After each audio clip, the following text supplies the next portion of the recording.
Chicken, hold on. How do I say it again? Shawarma. Shawarma. Perfect. Say it with me. Chicken.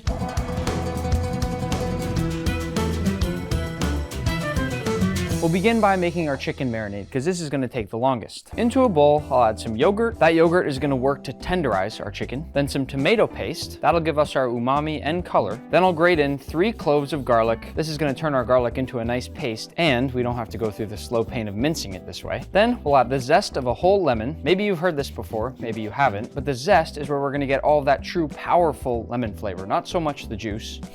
Things are starting to smell good in here. But what the juice will help with is adding in some nice acidity. I almost always prefer lemon juice over vinegar. With that said, we are gonna also add in some white vinegar just for balance. And then for our dry spices, we'll add in some ground ginger, some Aleppo pepper flakes, a bit of sugar just to balance everything out, a little smoked paprika, my favorite, a pinch of cinnamon, some turmeric, that'll give us incredible color, the tiniest pinch of allspice, a little coriander, a pinch of cardamom, a generous pinch of cumin, a little salt, and to finish, I'm gonna chop a yellow onion in half and grate it directly into this mixture. The reason we grate it is to release all of those nice onion juices. So yes, there's a very good chance this is gonna make you cry, but also think on the bright side. Are you gonna be crying in a little bit when you eat this incredible homemade shawarma? Probably not. Give this a nice mix. What we've made just now is an absolutely killer marinade for your chicken. And then optionally, toss on some gloves and add in your chicken. This part's not optional. I'm using chicken thighs here because later in this video, we're gonna mimic that really hard sear that you'd see from a street vendor serving the same thing. And this will hold its moisture much better than a chicken breast. All that's left for now with our chicken is to give this a nice good massage. It's gonna smell so good right now that you might wanna grab a piece of this chicken and taste it raw, but don't do it. Once that's fully mixed, cover it up with plastic wrap and toss that in the fridge while we finish the rest of our steps. While our chicken marinates, let's make our first sauce. There are 2 sauces in this recipe. You don't have to make both, but I would suggest it. And this one's a little bit more challenging, so that's why I'm gonna start with it. The first one is called toum. It's this super garlicky, creamy sauce. And the main ingredient is garlic.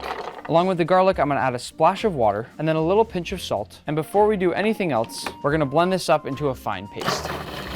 If you need to stop it once in a while and sort of scrape down the edges, that's okay. Just be very, very careful. I feel like I shouldn't have to say this, but don't stick your fingers in there. Repeat the process of scraping down the sides and moving things around a little bit until you don't see any large clumps anymore. You should really only need to do this about 2 or 3 times.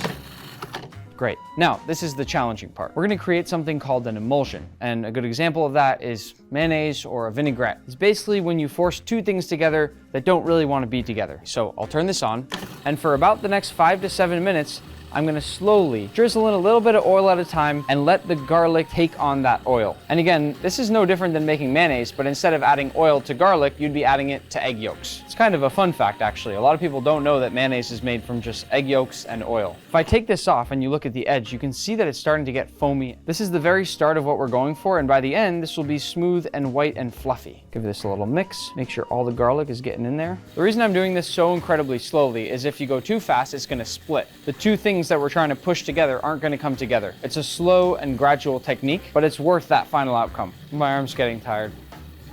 If you want, you can find a really nice angle like this, where you do this slow and gradual pour. And you can hold at that angle for a while, as long as the sauce doesn't look like it's all of a sudden doing something that it's not supposed to. Let's check it again. Ah, see? It's kind of starting to look like a white soup now. And it's gonna continue thickening up, but this is good. Gotta keep going.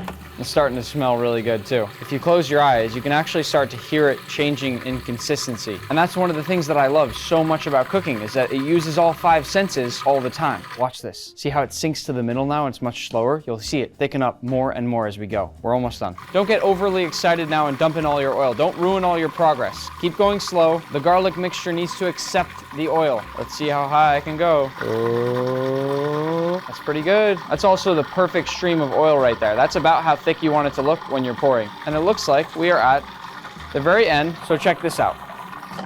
There it is. Now it can hold on the top of my rubber spatula. How amazing is that? If you want, you could try adding even more oil to make this even thicker, but at a certain point, you run the risk of it splitting and not accepting too much oil. So for me, this is the perfect consistency. The only last thing we need to do to finish it up is take a whole lemon, then add it right in there. You gotta do this part at the end. And then one more quick pulse. And that's it. Our toum is done. At the end there, the lemon juice thickens it up to the point that it almost now does look like a mayonnaise. Check out once I add this to a bowl, how thick and fluffy this really is, and then try to think back to how this all started. It still blows my mind that this works the way it does. All we're gonna do now is cover this up and then toss it in the fridge to sit there with our chicken. Our second and final sauce only takes a few seconds. First, you'll wanna get a bit of really hot water. I got this fun little boiling water machine because I use it so often, but make sure whatever water you use for this is nice and hot, and then grab a few garlic cloves and give them a nice smack.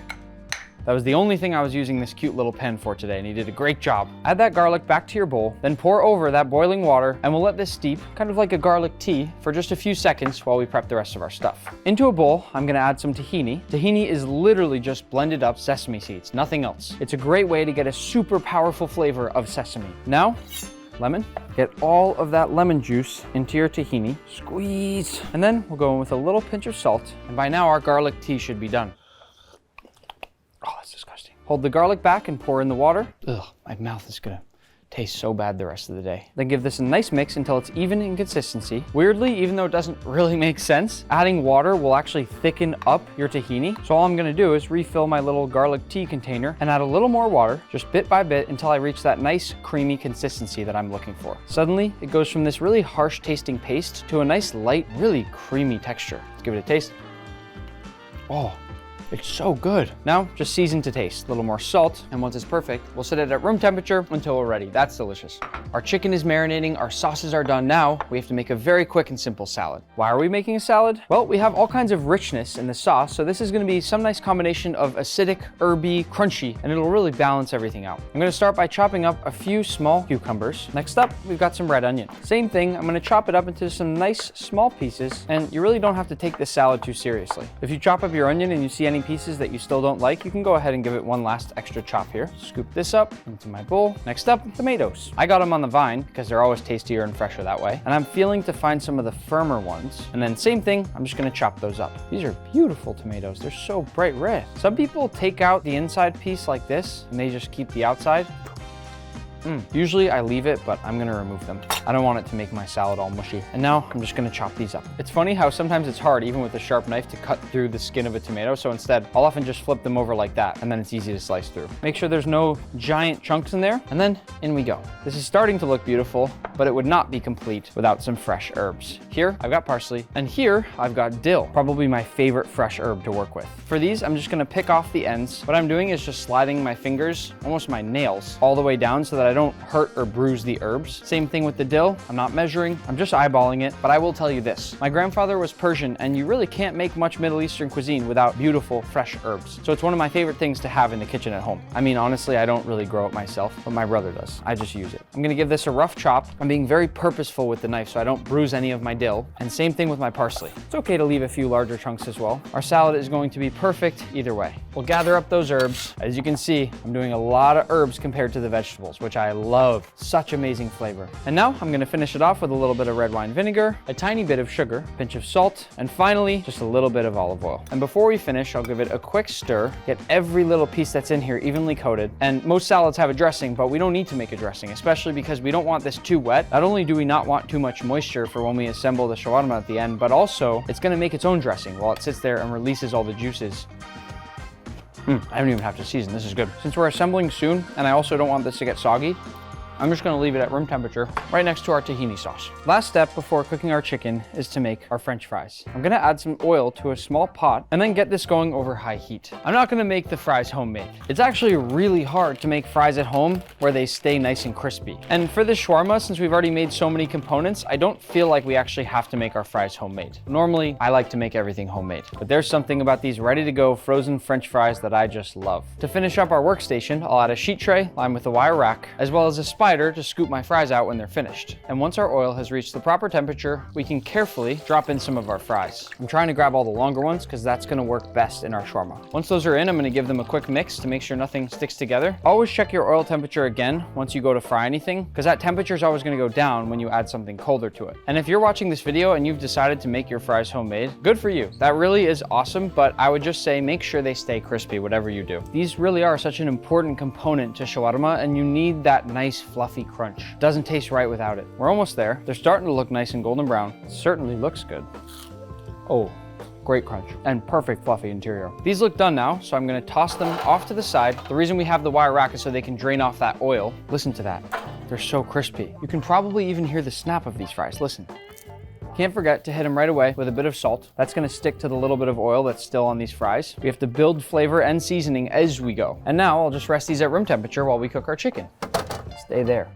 It's time to cook our chicken, but I'm guessing I can probably count on one hand how many of you watching this video have one of these. The only reason I have one is because I recently made a rotisserie chicken for a bear and had to cook in the wilderness. True story. But since I understand why most people don't have a vertical rotisserie at home, I'm gonna show you how to do it with just a stovetop and a pan. All you do is grab a heavy bottom pan like this, can also use cast iron, and add in a generous amount of oil, enough that you're covering the bottom of your pan. It might look like a lot of oil, but it's gonna allow the oil to climb up into the nooks and crannies of the chicken and give extra crust, which means extra char, extra flavor. Let your oil heat over high until it really starts to shimmer. Then add in your chicken thighs away from you. If you're doing this right, it's gonna be hot, so be careful. I'm leaving plenty of space here between all the chicken thighs so that they don't steam. We want them to get a nice dark crust, and we're also gonna weigh them down with these weights here, just so that they get that really nice, even hard contact against the pan. These ones look great. Wow, they've been really pressed down there. And when you start to feel like you're getting a crust, you can go ahead and flip. Because of the yogurt that's in this marinade, you might lose a few pieces of the chicken to the pan when you flip it, but it doesn't matter as long as you have those nice dark charred spots. Those spots right there are where they're gonna mimic the flavor that we would have gotten by cooking this against an open flame. You can give the pan a little shake like this and some of the fire might creep up into there, giving you even more flavor. My chicken is done. I have more char flavor than I could ever want. This is the perfect balance of tender cooked chicken and char that I'm looking for here.